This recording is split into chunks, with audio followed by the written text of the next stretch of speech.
If you think cash is king, you are very, very wrong. Welcome to Monday Money Moves. I'm Michael Abayomi, also known as Springboss, and of course, I'm the Group Managing Director, Chief Executive Officer, Asset and Equity Group, a foremost and a leading investment banking institution in the heart of Lagos, in Victoria Island and in Lagos Island and other major cities of the world. Today, I'm speaking straight to entrepreneurs, and our focus will be on the topic of cash flow as an ingredient to having or to building a sustainable business.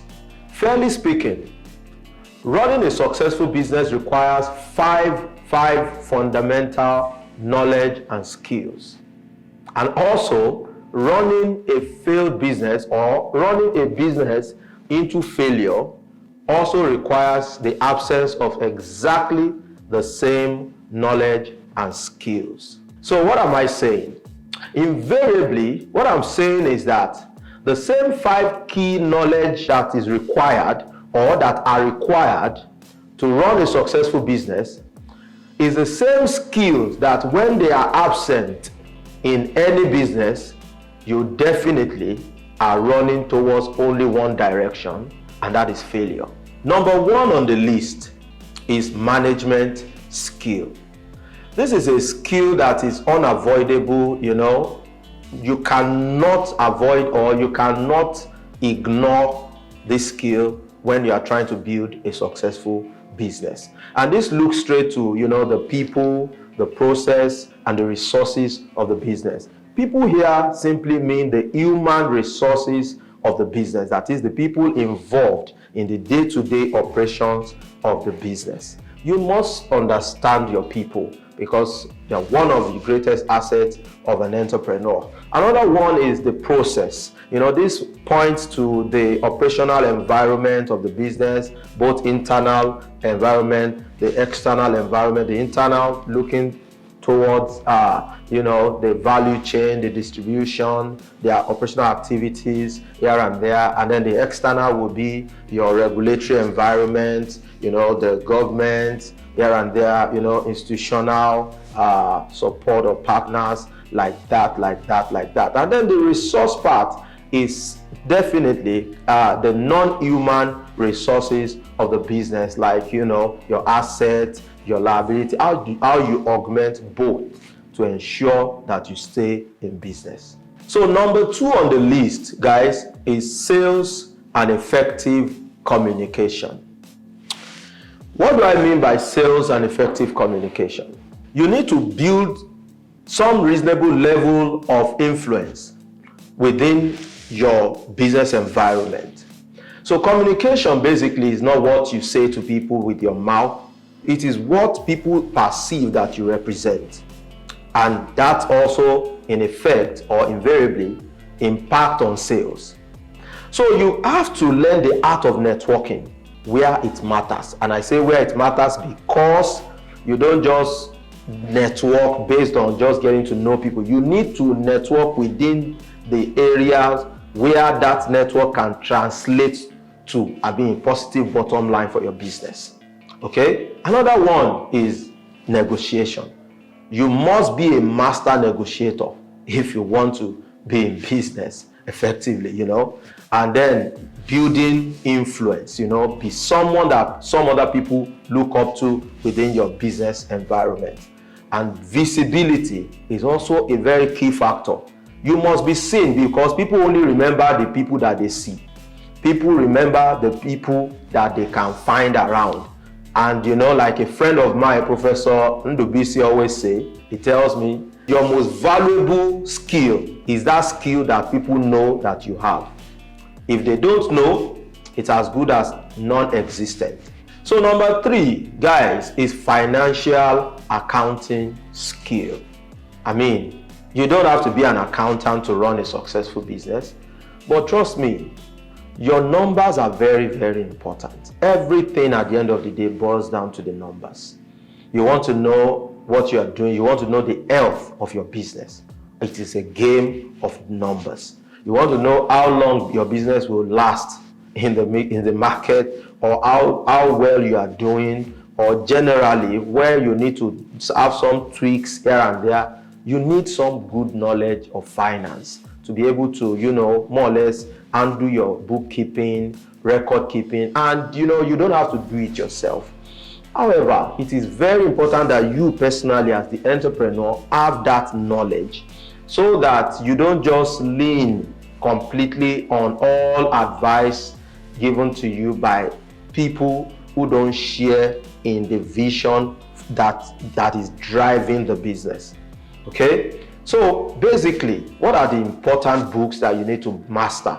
First of all, you need to understand your statement of financial position, which otherwise known as the balance sheet, your comprehensive income statement, or statement of comprehensive income. This is the book that records the sales, the income, basically your revenue. You must understand what you are getting in and what you are spending out.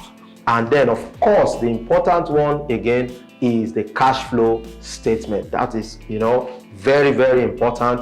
Also, the statement of change in equity. A lot of other books that you need to understand well.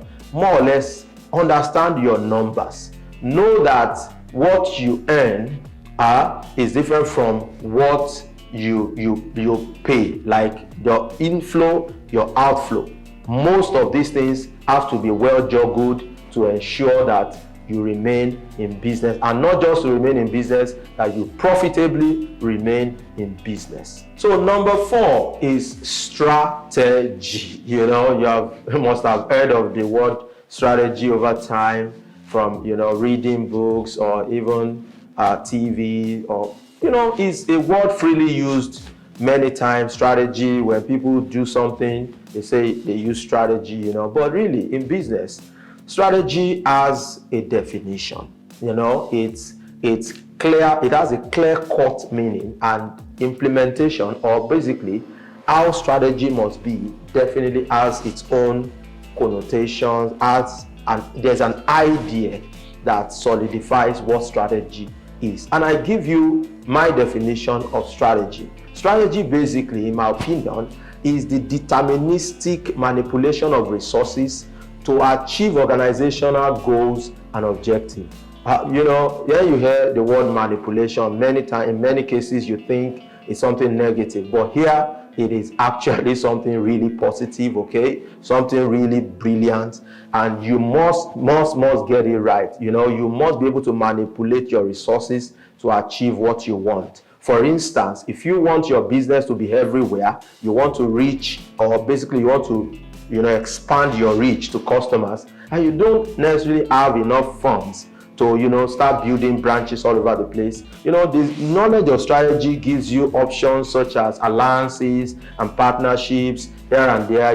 Identify firms that have values that are identifiable, or firms or businesses with identifiable synergies, which you can tap into more or less. Okay, there was a time that the mobile money companies in Nigeria started partnering with supermarkets, partnered with pharmacies, partnered with grocery stores here and there, and you can do transactions on the go. So the point is, that is a kind of strategy. You don't want to spend all your resources into building branches all over the place, and at the same time you still want to reach out to customers. So you must understand perfectly. Although this is not all to strategy. Strategy is way more complex, and can be really complicated in some cases. But I tell you, in the most simplistic form, this is strategy. You must master it, and you must also know how you want to come into the market.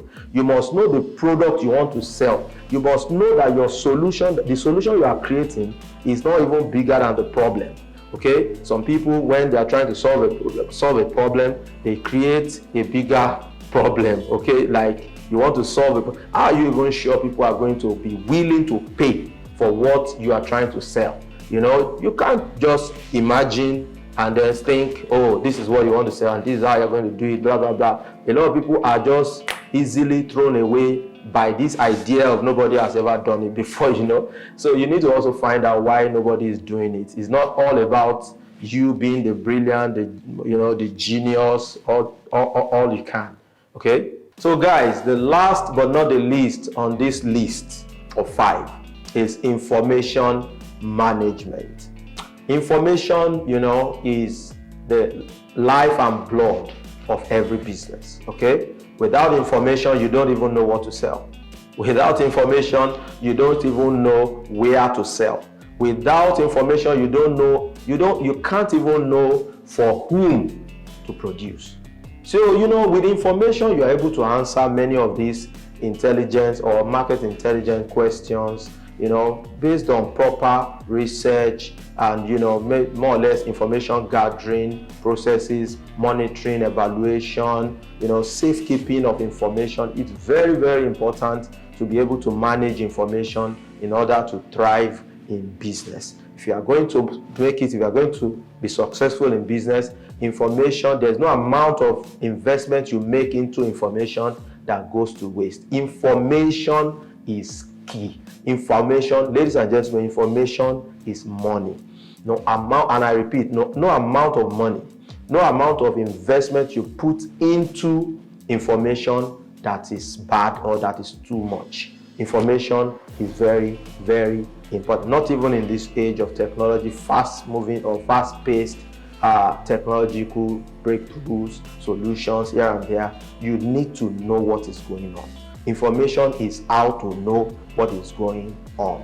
So, like I said earlier, these 5 very critical skills are the same skills whose absence will crash your business if you don't possess them in the right dose. Okay? If you really mean business, you cannot afford to miss out on any of these 5 that I've mentioned earlier.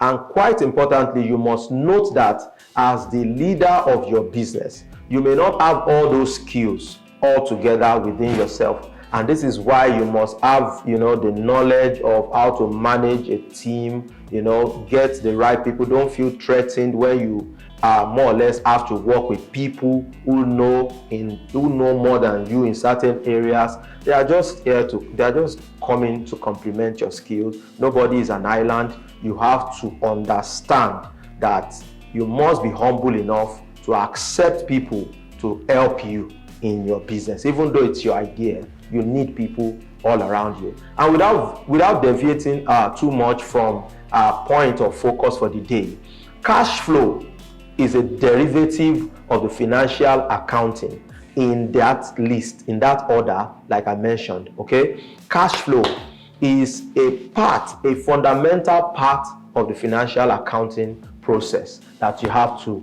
really, really understand. And why I'm looking at cash flow as a point of focus for today is because it is actually the key thing that keeps businesses going. You can have big or huge assets all you want. Without cash, the assets can be auctioned at any time with, in fact, even at ridiculous prices. You must possess some reasonable level of cash flow. Your cash flow must be intact. Even if you have a negative balance sheet, even if you are not making a lot of profit, even if you are not even making profit at all, you still need to maintain cash flow. If your cash flow is strong, trust me, you'll remain in business for a very, very long time. Dear entrepreneurs, listen carefully to this. You can have a great balance sheet, like I said, filled with valuable assets, and your business may still really, really shut down, and it's nobody's business. Okay, you can have a great income statement, but the truth is, without adequate cash flow, your business may still shut down. So no matter how terrible your business may be, a positive cash flow will keep that business alive, and it will keep it going without shutting down. So if we talk about cash flow, it is just more or less, we are systematically talking about survival of the business. What keeps the business going is cash flow. The ability to meet your short-term obligations as they come. Okay, suppliers supply this, you are able to pay. Salaries of workers, you are able to pay. Vendors come around, you are able to pay. Government tax here and there, you are able to pay. Ability to meet all these obligations are the things that keep businesses going. Even if you have bad figures or bad metrics in other books or here and there, it is when the business remain, it is when the business continue to run, that is when you can see the blue or the bright light at the end of the tunnel. You must get to the end of the tunnel at least to see the bright side. So now, what is cash flow basically from all of this analysis? So I tell you, cash flow is the net amount of cash and cash equivalent being transferred in and out of a business. So I take that again. Cash flow is the amount of cash and cash equivalents, that is near cash, asset or resources that are being transferred in and out of a business. So in that definition, the key word is net. Net basically means plus and minus, okay? Taking something out of something, okay? The balance is what is called net. So when you say the cash coming in and cash going out, the difference between the two is called the net, and it could be positive or negative. And that's why you must always work towards getting a positive cash flow. What a positive cash flow means basically is that money coming in must be much more than money going out. Basically, this is what makes us identify whether cash flow is positive or negative. So basically, there are three types of, or let's say three forms of cash flow. Okay, number one is cash flow from investing, or basically let's start with cash flow from operating activities. That is cash flow that you get or the cash flow that are generated in the course of everyday business. That is from sales, that you're paying your salaries, you're paying, making payments to vendors here and there, money, income coming in from, other areas of maybe sales or services. So those are basically like your everyday operating activities. That's the flow of cash within those space is what is referred to as your operating cash flow. Okay, so the second form of cash flow is cash flow from investing activities. What do I mean by this? If you buy land and you make payments, it's like an outflow of cash from you to someone. And if you sell a property and they pay you, it's also a cash flow into the business. So this is more or less cash flow emanating from series of movement of funds or investment into long-term assets here and there. They usually are identified from more or less changes in fixed asset section of long-term assets. Basically, like I said, and that's why I use the example of landed property, or maybe equipment or other types of investment in assets that are mostly long-term. Okay, so that is cash flow from investing activities. So the third one on the list is the cash flow from financing activities. This cash flow is basically pointing to the cash transactions related to business raising money, from maybe debt or stocks or repaying debt here and there. They can be identified from changes in long-term liabilities and equity. So what does this mean?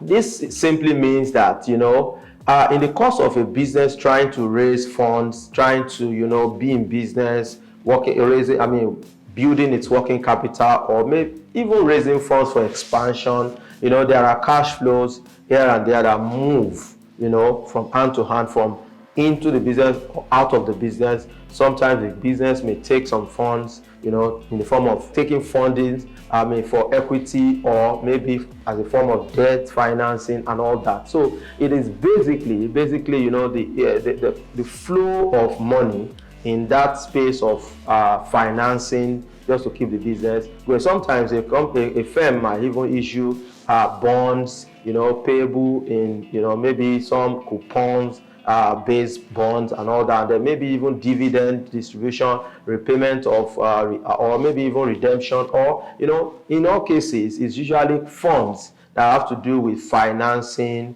how the business is financing its activities, how the business is financing its business, its operations, the process of them raising funds for expansion, or to basically just even run some projects. So, basically companies can even issue some treasury stocks, just to keep the cash flow running. So basically the cash flow from financing activities are pointing to the processes through which companies raise funding for its operation. So guys, if you've been wondering exactly what is the essence of all we have been saying all along, the whole essence of this is you as an entrepreneur must work assiduously enough to ensure that your business never runs out of money at any point in time. However it's going to be, your business must never run out of money.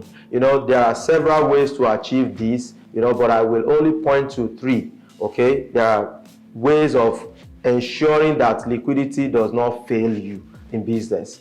So number 1 will be that you must structure your business in such a way that it will have a regular line of income within its business income stream. Okay, that is, you must deliberately create business lines within your business. Okay, not exactly going out of your business, out of the scope of your business, but within that business line you must create that part that gives regular income, either weekly or daily, or monthly, that you are almost sure that something keeps coming in. And I give an example of the InterSwitch. Okay, when they started with the software operations, giving banks, offering banks switching services for internet banking, or say electronic banking, supporting banks and all, they were doing that. It was a subscription base, even though it was slightly regular, but then it's not as regular as what they later came up with when they came up with the Verve card. Okay, this is like an ATM thing that cuts across all banks' customers, and they came up with this whole revenue sharing arrangement with banks. So what that means is, if banks have 50 million customers altogether, if just 1 million of them use their card, their ATM or their Verve ATM card in a day, whatever transaction that happens, there's a part of that funds that come to them, and this becomes like their everyday part. It doesn't mean they have left technology to create that. They are still within their business scope, they are still within their business environment, they are still within their comfort, their areas of expertise and competence. However, they have been able to structure out something that brings funds regularly in order to keep their business going.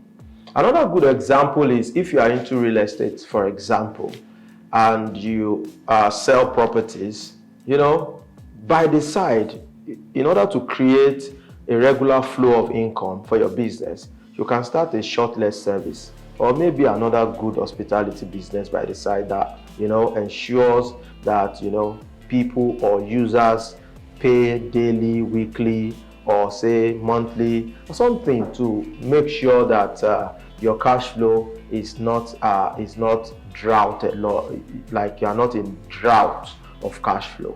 And then number 2, basically, on the what you can do to maintain positive cash flow for your business is you can open your doors to investors. As a business person, I always tell people it's better to own 10% of a $10 billion company than to own 100% of a 100,000 naira company. So basically, open your doors to investors, create investment schemes around your business, such that you can have like an all year round investors. Just keep cash flowing. It is the flesh and blood of your business. Another good illustration to support this is, you can go public. You can take your company public. You can issue bonds. You can issue, commercial papers. You can do all sorts. You can capitalize in the capital market services. and funding from the capital market, from investors, intelligent investors, like maybe even informed investment circle. You can benefit from all these things just to ensure that your business does not run out of cash. So another good way to manage your cash flow is a third one that I call the diversify your product portfolio with less correlation. In risk management, you would call this concentration risk. Okay. However, in this talk, I'll just simplify it as much as possible. A good example of this is if you sell cars. For instance, if you are a car dealer, you sell car, and you want to more or less start something that gives you regular income, because we all know that people who sell cars don't get to sell every day. You can sell a car today, until next month, 2 months, you might not sell another one. Well, it depends on your kind of business or how you're structured. But we're just talking generally. People who sell cars don't sell cars every day, okay? And the fact of the matter is, if you want to now more or less diversify your business, you don't have to start a car service center just because you want to start repairing cars for people every day. Because it's still within the same industry, and any correlation risk or any risk that affect cars, or say there's a government action on cars now, it will also impact the repair companies. It will impact people who sell spare parts of vehicles and the rest of it. So what you can look at is, if you sell cars, for instance, you can go into lounge business. You can structure something that is not entirely correlated with what you do currently, such that even if there is any negative action on one side, it will not impact the other. And that's what that means is, if you are running a business if you are running more or less like two business lines that are completely uncorrelated, the benefit is that you stand a chance of getting continuity even when one side is affected. And the fact is, it also comes with a few advantages. You don't get to enjoy the economies of scale that comes with you having businesses within the same line. For instance, if you run a car lot shop, like you sell cars and you start selling car parts, the benefit is that if one of your cars is faulty, you can get some of your people who run the car repair station to fix it for you, at cost. Not like they will charge you, or a lot of money to fix that. You enjoy all those kind of, and then the staff that work in the vehicle repair store can also more or less supervise the car sales part of the business. It's good, but then you can't keep all your business, or you can't keep all your eggs in one basket. You need to learn the art of diversifying, so that when one risk hits one business, it doesn't just immediately or have a ripple effect on all other businesses that you run, such that the whole empire crumbles. So guys, that will be all for today's episode, or today's edition of your favorite finance blog, the Monday Money Moves. Now join me for the next session, that is the top news session. Thank you. So guys, welcome to top news session of your favorite finance blog, the Monday Money Moves. Okay, our top news for this week would be Rihanna, the music star, joined the billionaire circle. Rihanna has just become a billionaire with a net worth of 1.7 billion. And the funny thing is, okay, why am I picking this as my top news for this week? I mean, looking at where Rihanna is coming from, the music industry, but it's all business, okay? And the beautiful part of this is that Rihanna did not make this fortune through music that everybody knows her for. But she made all this through alternative sources, like the fashion business, the cosmetics line, which generated about $550 million in 1 year. These are the kinds of diversification we talk about. You don't only wait until nobody knows you for what you do anymore before you start to identify other income stream or other lines of business. Even while your business is gaining momentum, try as much as possible to be building tentacles around other industries, other spaces that you feel you have competitive advantage, or even that you have some level of competence to compete in those places. The goal, like I said, like I've been talking about this cash flow thing, the goal is to maintain positive cash flow. You don't want to be an entrepreneur without cash. You don't want to be an entrepreneur that is cash trapped. You don't want to be that entrepreneur that is always calling the bank for loans to pay your salary, to pay your bills, to meet your obligations. No, you must be able to structure your entity or your more or less your business empire in such a way that you are not trapped at any point. You must be able to have easy flow of cash within your business space. And that will be all for the top news session of today's episode, or this week's episode of your favorite finance plug, the Monday Money Moves. Next is the quote of the week session. So guys, welcome to the quote of the week session of your favorite finance plug, Monday Money Moves. So my quote for this week is, if cash is king, then cash flow is the king maker.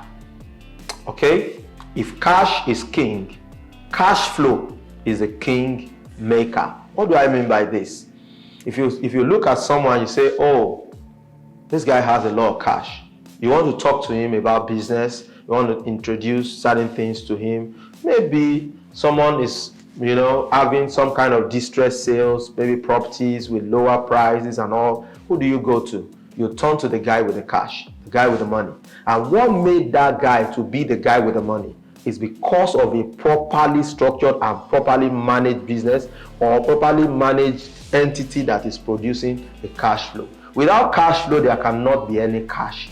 Believe me honestly, without a proper cash flow for your business, you can't have idle funds. You can't have funds that can be utilized for better things. And what that means is, if you don't have cash, nobody comes to you with opportunities. People always go to people with cash with opportunities. Okay, people always take opportunities to people with the money, and that's why you'll see some of the major companies of this world, like the Google of this world, the Microsoft of this world, the Apple of this world, even the Amazon. Many of these companies have cash stacked in the bank. Like they literally keep cash assets in the bank without spending. And many of these people even pay banks to keep their cash. So that is how valuable cash is. When Mark Zuckerberg bought some of the startups he bought, or let's say the Instagram, when he did the Instagram deal, when he did the WhatsApp deal, if he didn't have cash,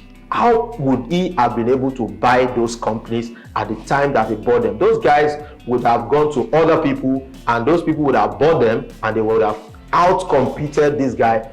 So the fact is, when you are building your cash flow system, you are actually keeping yourself in business, and you can also still strategically use it as more or less as a competitive tool, to more or less muzzle out your competitors out of business. Well, that's not the goal, but it's also a useful tip.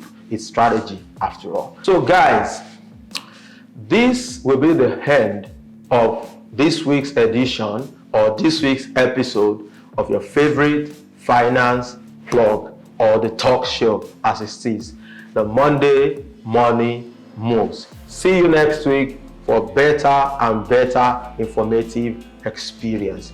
Thank you.